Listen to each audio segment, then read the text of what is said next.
não li o livro da Helena Ferrante, no qual esse filme que eu vou comentar aqui hoje é baseado, apesar de eu ser o fã número 1 da Helena Ferrante. Eu já comentei, inclusive, numa edição da minha newsletter, um tempo atrás, que eu considero Helena Ferrante a grande escritora de ficção contemporânea. Hoje em dia, eu acho que não tem ninguém com uma capacidade tão grande quanto ela de falar sobre sentimentos ambíguos, complexos, contraditórios e de uma maneira muito específica, muito particular e muito intensa. E o que eu acho legal desse filme, que é A Filha Perdida, dirigido pela Maggie Gyllenhaal, é que dá pra perceber a complexidade de sentimentos e a intensidade quase obsessiva desses sentimentos que vêm pra fora, assim, exasperados na protagonista. E claro, isso se deve à direção de atores da Maggie Gyllenhaal, que se mostra uma grande diretora iniciante aqui. E é engraçado que esse ano teve a estreia da Rebecca Hall com Passing, que eu achei uma estreia de botar o pé na porta. E agora tem outra atriz que também é muito talentosa, estreando com uma baita capacidade também atrás das câmeras, que é a Maggie Gyllenhaal. Como também, claro, graças à capacidade de transmitir múltiplos sentimentos que tem a Olivia Colman. E eu arriscaria, talvez, eu preciso pensar nisso, mas dizer que essa é a grande interpretação da carreira da Olivia Colman. E olha que eu tô falando de ninguém mais, ninguém menos que Olivia Colman. Rapidamente, a história do filme é muito simples, na verdade, que é uma professora universitária vivida, como eu falei agora há pouco, pela Olivia Colman, que vai passar um tempo na praia, na Grécia, sozinha, e ela tá lá, né, ela tem alguns trabalhos pra fazer, aquela coisa de professor, né? O professor viaja, mas tá lendo, tá estudando, tá fazendo coisas pro trabalho na viagem, e lá ela começa a compartilhar alguns locais públicos e também a ficar na praia muito próxima de uma família suspeita, pra dizer o mínimo. É uma família com bastante gente, né? Uma família que tem uma mulher muito jovem, que tem uma filha pequena. Essa mulher namora ou é casada, não sei, não dá pra saber direito, mas com um cara que parece violento e possessivo com ela. Essa moça é vivida pela Dakota Johnson. Enquanto isso, né, eles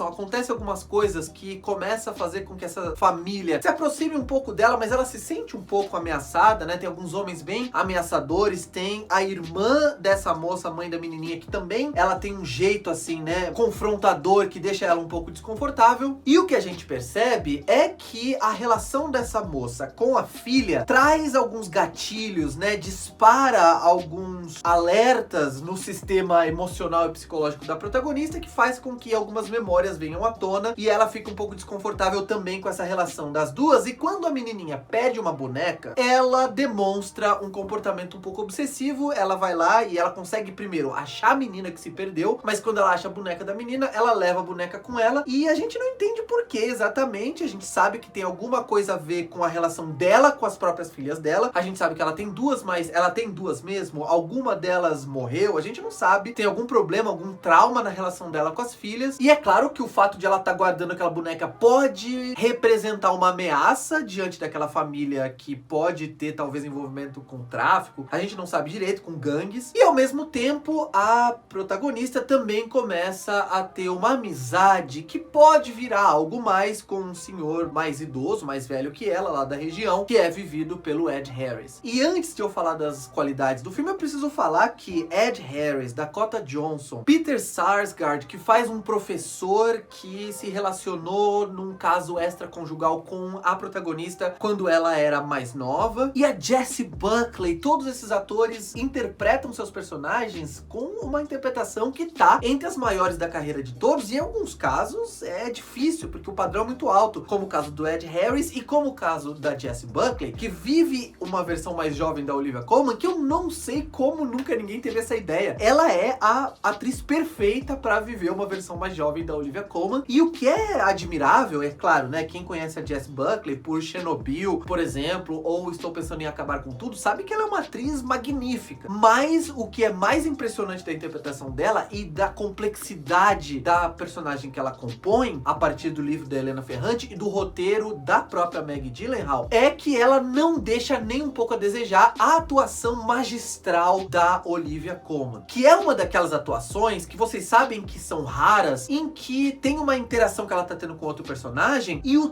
tanto de coisa que ela consegue expressar com um olhar, com uma hesitação, com um sorriso, com um esboço de sorriso que não vira um sorriso de fato. As maneiras dela, ela cria uma personagem que é uma personagem, em primeiro lugar, que quer se isolar, que às vezes parece que ela tá um pouco aberta para as outras pessoas, às vezes parece que ela repele como um porco-espinho, mas ela quer ter a privacidade dela muito protegida, ela não quer muito contato com as pessoas, ela é um pouco arisca, ela tem muitos sentimentos de autopiedade, ela é também uma personagem que não consegue se permitir, ela tem muita dificuldade de se permitir prazeres pequenos às vezes, de se permitir um mínimo de felicidade, e durante boa parte do filme ali, durante 1 hora de filme, o que a Maggie Gyllenhaal e a Olivia Colman conseguem fazer é manter a gente grudados ao filme, tentando decifrar essa protagonista. Ela é um enigma, e ela é um enigma que eu garanto pra vocês que vai dar pra vocês uma recompensa, porque a investigação, né, o tempo que você dedica e a atenção que você dedica pra tentar lê-la e decodificá-la vai ser recompensada pelo filme. A mise-en-scène do filme e também os cenários, as locações são limitados. Esse é um filme de personagem, é um estudo de personagem, então você vai ter as cenas se passando nos mesmos lugares, é um filme bem minimalista. A Maggie Gyllenhaal como diretora, juntamente com a diretora de fotografia Helene Luvar, criam uma estética que é uma estética minimalista, que é uma estética com câmera na mão, mas que tá sempre aproximada dos atores. Realmente, isso não é uma novidade, é óbvio que atores que viram diretores tendem a ser bons diretores de atores, às vezes não são tão geniais quanto a Maggie Gyllenhaal e a Rebecca Hall se revelaram esse ano, mas normalmente eles conseguem mandar bem nessa área. E uma coisa que eu acho muito legal da Maggie Gyllenhaal, e também é uma coragem absurda da Helena Ferrante, é claro que é mais corajoso, eu acho, da Maggie Gyllenhaal, porque a Helena Ferrante, pra quem não sabe, tem a identidade dela mais ou menos protegida hoje. Por um tempo a gente não sabia quem ela era. Hoje existem fortes indícios de quem ela seja na vida real, mas é corajoso ela lidar, e esse filme aqui também, da parte da Maggie Gyllenhaal, lidar com um tema que é tabu e que poucas pessoas conversam sobre, principalmente em culturas mais matriarcais, como a cultura brasileira, como as culturas latinas, e a Helena Ferrante inclusa como uma italiana. Então as culturas ibéricas, a cultura italiana e a cultura latino-americana tem muita dificuldade de tocar nessas questões que o filme aborda com inteligência, com complexidade. E aí eu vou avisar que se você não quiser ter spoilers da segunda metade do filme, para esse vídeo aqui, vai ver o filme e volta. Mas se você não tiver problema, continua comigo, porque eu preciso comentar sobre isso para terminar essa crítica, que é o fato do filme discutir com tamanha complexidade o fato da protagonista rejeitar a maternidade e não gostar de ser mãe. A personagem, quando é vivida pela Jessie Buckley, mesmo que ocupe menos tempo de tela que a personagem nos dias de hoje, entre aspas, vivida pela Olivia Colman, ela tá vivendo esse dilema. Ela é casada há pouco tempo, a gente não sabe quanto tempo, mas a gente sabe que ela é uma mulher jovem ainda. Ela tem 2 filhas pequenas ali, não dá pra saber, e eu tenho problema com isso, viu, gente? Não venham depois criticar aqui, porque isso é uma banalidade, isso é um detalhe, mas eu não sei quantos anos as meninas têm. Elas devem ter 5 e 3, ou elas devem ter 4 e 6, talvez isso seja mencionado no filme, mas eu não lembro e tá tudo bem. Mas ela vive um conflito de irritação com aquelas meninas. Ao mesmo tempo que é claro que ela ama as meninas, é claro que ela gosta de algumas atribuições da maternidade, mas ela também percebe, depois que ela começou a ser mãe, que tem muita coisa que ela quer conquistar na vida e que as meninas são um obstáculo. Aquelas meninas que ficam gritando o tempo todo, aquelas meninas manhosas, principalmente uma das duas que é bem mimadinha, começa a irritar ela e começa a desgastar ela interiormente, e no final das contas ela toma aquela decisão que vocês sabem de abandonar as meninas, que é uma decisão brusca, que é uma decisão drástica. E o que é mais interessante da protagonista nos dias de hoje, vivida pela Olivia Colman, e que a Olivia Colman faz isso sem precisar que o roteiro explique isso pra gente de maneira expositiva, por exemplo, através dos diálogos dos atores, e isso é mérito do roteiro da Maggie Gyllenhaal, que é mais difícil fazer em filme do que em livro, onde a gente pode ter acesso aos pensamentos dos personagens de maneira pouco intrusiva. É que ela tem culpa, ela é uma mulher obviamente consumida pela culpa, mas ao mesmo tempo essa culpa não se transforma nunca em arrependimento. Ela é convicta das decisões que ela tomou, ela entende as consequências que as decisões dela criaram pra ela própria e pras filhas, porque deve ter traumatizado muito, mas ela não se arrepende, ela entende por que ela fez aquilo, ela entende que priorizar a vida dela, mesmo que soe, mais uma vez eu vou repetir aqui, cruel pra nós nós que temos uma cultura muito matriarcal, dessa questão, né, de transformar a mãe numa figura de santidade, de que não pode errar e de que o amor de mãe é o maior amor de todos, é o amor mais sublime, e eu não tô falando que não é, eu acredito que seja, mas ela também é uma mulher complexa, ambígua, que tem as suas próprias fragilidades, que tem os seus próprios questionamentos, e o filme faz isso de uma maneira perfeita, inclusive pela atuação brilhante da Olivia Colman. O filme vai estrear na Netflix no dia 31 de dezembro, é o último filme que vai ser lançado no Brasil em 2021. Eu considerei A Filha Perdida um estudo de personagem bastante complexo e bastante intrigante. E vocês, quando vocês assistirem ao filme, venham aqui me dizer o que vocês acharam. Gostaram também? Não gostaram? Concordam ou discordam dos pontos que eu apresentei nessa crítica? Também são fãs da Helena Ferrante? Me digam aqui embaixo na caixa de comentários e curtam esse vídeo, claro, se inscrevam no canal se vocês ainda não forem inscritos. E por hoje eu vou ficando por aqui. Um abraço, tchau!